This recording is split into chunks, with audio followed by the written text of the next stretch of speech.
All right, this is another story that I saw, and it just frustrated me. You know, we live in a world that everything is so accessible now, more than ever before. But some Pittsburgh water fountains remain off in the summer heat. This according to a report. Some water fountains remain off across Pittsburgh in the midst of the summer heat, despite an increase in employees responsible for turning them on. This according to a report released by City Controller in her office, someone I have the utmost respect for, Rachel Heisler. So much so that we just exchanged text messages. She's very busy in the office for the next couple of days, but I have confirmed she will be here as I'm in on a rare Thursday night this week at 9 o'clock right after CBS Radio News. Why am I telling you now, and why will I continue to remind you here and on social media? Because she's absolutely right, bringing this to the attention of the people from this community that we love. We may not all live in Pittsburgh, but Pittsburgh is our city. And how is it you have people that can do this, and you have people that are out and about in this sweltering heat, and they can't even get a drink of H2O, some refreshing water? Look, even back in the Ice Age, when I grew up, back in the 60s, prehistoric times, you could always find a water fountain somewhere.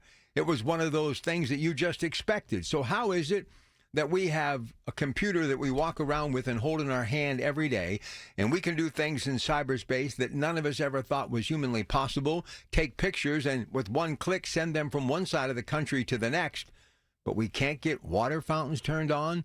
Look, roads and bridges are crumbling, for sure. We've been talking about that forever. Public education is suffering. We know all about that as well. And we know about this horrible debt that continues to grip us all, and we're wondering how we can make it from one day to the next, whether it's the budget of the city of Pittsburgh, that Pennsylvania budget that we still can't get to the finish line, and everyone's still complaining about the big, beautiful bill only going to be helping the rich of the United States of America. Well, okay, fine.